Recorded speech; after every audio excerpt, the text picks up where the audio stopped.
Hey, this is Rachel from YogaHub, and I have 3 tips for home meditation for you today. Wow, meditation at home. It is kind of intimidating to do. You know, you're just alone and you're in a room and it's quiet and you sit down and what happens then? Uh, Basically, I think the best thing to do when you start with a home meditation is to stretch beforehand. A lot of people say it's kind of like a rule of thumb, you know, the reason why we do asanas in class is so that we can just sit and simply be. And, you know, if you were to just sit on the floor and start meditating, you're gonna find a cramp here or two, and it's very distracting. So stretch beforehand and then sit and find where you can relax for a moment. Having a focus is very useful when you're starting to meditate. You can put on a song. You don't have to just sit in complete silence. You can light a candle and just gaze into the candle. You don't have to close your eyes. So having a focus, something like this, you can even use a bracelet and just have something to play with if that's what you're inclined to do, to fidget perhaps. Yeah, so having a focus is very important if you want to really relax and not be thinking too much about it.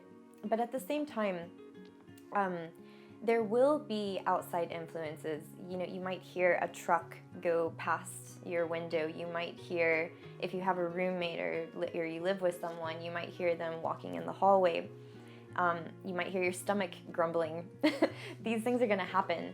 And the thing is to treat these outside influences and the thoughts that you have in your head as just things that are there. You don't have to do anything about them. They're going to be there. They're going to come. And when you meditate, you just simply observe them and you let them pass. An example is, I'm sitting here and then someone walks down the hallway. I could think, I wonder who that is. I wonder what they're doing. I wonder if they have a peanut butter sandwich for me. But, I don't need to think about that. I can just sit here and just let things pass. Same with a thought. Maybe I think, oh, what am I going to be doing tonight? Am I going to see that movie? I haven't seen Star Wars yet, so maybe am I going to see Star Wars? That pops into my head, and then I'll start thinking, am I going to have dinner beforehand? Am I going to do this, this? But if that thing pops into your head, if you just don't fight it, and you just sit and you let it go, and you come back to stillness, that's when, you start to get the hang of the whole meditation thing. So there you go. You have your 3 tips. Stretch beforehand so that you can sit comfortably. Have a focus, a candle that you can look at, a song you can listen to, something you can play with your fingers, or just let thoughts and distractions just wash through you. Use the breath to let it wash through. Next week, we're actually going to be doing a guided meditation. So if you want to come back on Thursday and meditate with me, I would really love it. So have a good week, and I'll see you later. Bye.